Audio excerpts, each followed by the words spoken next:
Okay. Um, just to kind of summarize where point I'm at this point. Ugh. Well, Motorola is almost entirely recapped. There are two tiny electrolytics left that were on the pincushion board, which I had desoldered the other night. So gonna get those replaced. I tested the ESR on them, and they were terrible on the ESR measure alone. That alone was enough reason to get rid of them. I'm sure they were leaky too, but I was just gonna replace them either way. I'm just waiting on those parts to come in from DigiKey, so I want to finish that little thing up on the pincushion board, which I don't have to remove the TV for that, so that'll be a piece of cake to replace. That'll probably improve the pincushion board issue. I have discovered the transistors in that TV, at least the two on the pincushion board, they're germanium, and the thing with germanium transistors is they are not very reliable. So if anyone's familiar with the term tin whiskers and how they create shorts and problems, tin whiskers are tin that look like whiskers and they grow out. There really isn't a solid explanation as to what causes it. Scientists still don't know, actually. I certainly don't. I just know it's annoying and kind of hazardous to electronics. But germanium whiskers are a thing too. People know less about that, or less aware of it. I certainly wasn't. Apparently, some germanium transistors can just blow up like capacitors do, except germanium whiskers grow inwards towards the core area, and it causes a short, and they just pop out or blow up or whatever. So probably going to replace those ultimately too if I can find suitable silicone replacements that are a bit less dicey. The transistors could be leaky. I mean, there's only 3 transistors in the whole set. There's one in the UHF tuner, which I'm not really going to mess with unless I really have a reason to. I'll test the UHF tuner for grins and giggles at some point, but I'm sure it's okay. With older TV sets, it goes up to like channel 83, I believe. There's a long story as to why that used to be the case and why it ended, but that's another topic for another video.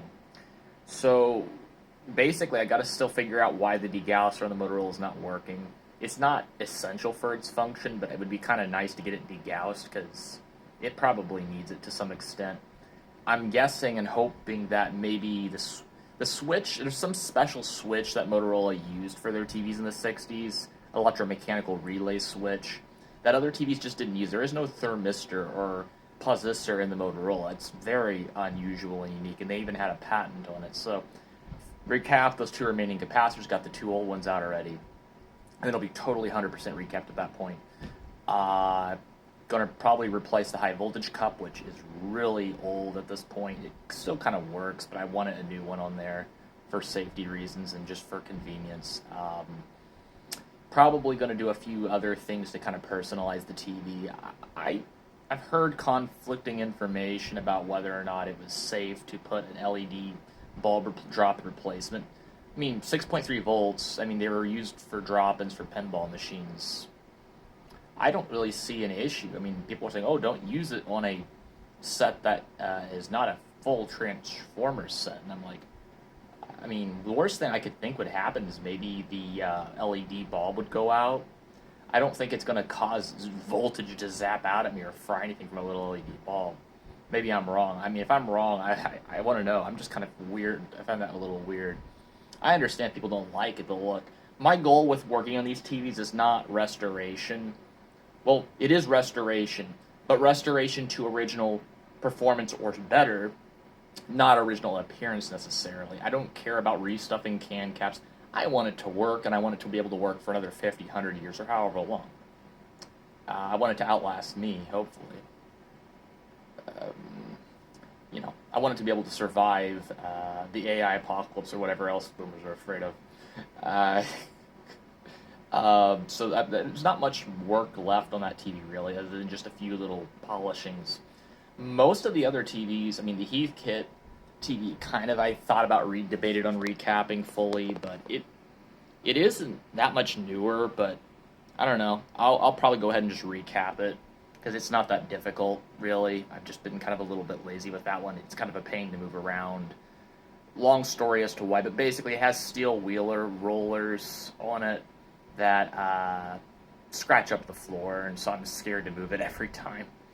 Ford Philco's just about only one capacitor away from being fully recapped, and it's going to be physically done there. I've got to rewire the high voltage cup wires, and I tested all the tubes for the TVs I've had thus far. The RCA, I haven't really started recapping yet. I've removed a lot of caps, which a lot of people kind of grimaced at because they said, whoa, do one at a time. I'm like, I mean, I don't mind looking through a schematic. You need to get comfortable with it either way. I just consider it practice. Maybe I enjoy punishing myself and making things harder sometimes. Sometimes I just do. I'm stubborn. But Ford Philco is almost entirely recapped at this point, the chassis. I just got to, again, figure out why it was arcing, but I have a feeling it's capacitors. I don't think it was the tubes, but I'm going to rule out the horizontal output tube. I have another one ready to go. The second one had a little filament thing that was loose around there, and it might have went, something happened maybe. Not really sure. I'll have to investigate that. I've got a Heathkit computer I still got to work on along with its floppy disk drive. I haven't even started getting that fixed. All I know is it won't power on. It must have some kind of power supply failure issue. Tantalums are garbage. By the way, some people say they're not. I don't like any tantalums capacitors either. When I see those, I immediately replace them, especially if they're from the 80s or earlier. I had saw enough of the compact portable I worked on quite a few years ago to know that they're bad news. They short, they blow up, and it is nasty, stinky smelling. So the Zenith is mostly recapped too. There's a few things that kind of happened while I was working on it. So a few wires got bumped and disconnected or ripped off, so I have to kind of go back and make sure I've got everything finally done. The Zenith is really filthy though out of the whole bunch. I might do a bit more cleaning on it. I might do, and I have to do, of course, the conversions, purity, degaussing, and you check high voltage before any of it, and I have not had the courage to use the high voltage probe yet.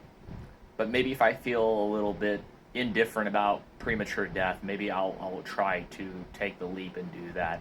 I honestly don't think it's probably going to be that bad. I mean, unless you're just douse yourself in water and including the instrument, then maybe. But I haven't really gotten much of any electric shocks yet, other than a can cap set nipping me, and it kind of felt like licking a 9-volt battery. I don't know. Maybe my nerves are just damaged at this point. Yeah, I mean, I'm kind of down to the finish line with a lot of these TVs. The Heathkit TV, my dad was nice enough to order me the manuals for that, which they wanted $70 for them. Because I didn't get I had the schematic, but I didn't have the parts list or the other important documents that came with it, because they got lost, I guess, at some point from the prior owner who built it. So if anyone has a tube TV or anything they want to just give that they're going to throw away, and you would like to ship it to me, if you have like a tube TV chassis or anything stuff like that you don't want, you're going to throw it away, please ship it to me. I'll even pay shipping. If you have something that you think I'll be interested in that you don't want, I'll pay to have you ship it to me, and I'll be able to make use of it, guaranteed. But if you're going to throw it, just don't throw this stuff away. It's getting rare. I already saved some stuff, but obviously I can't be everywhere. It kind of is like with what I said in one of my other videos with the one old man. I can't save everything. I don't think I'm not the world's garbage man. This isn't really garbage though either, but the RCA black and white set, I'm kind of debating what set I'm going to tackle next. I'm leaning towards the Ford Philco though, because I really don't think it's going to be that hard to work on.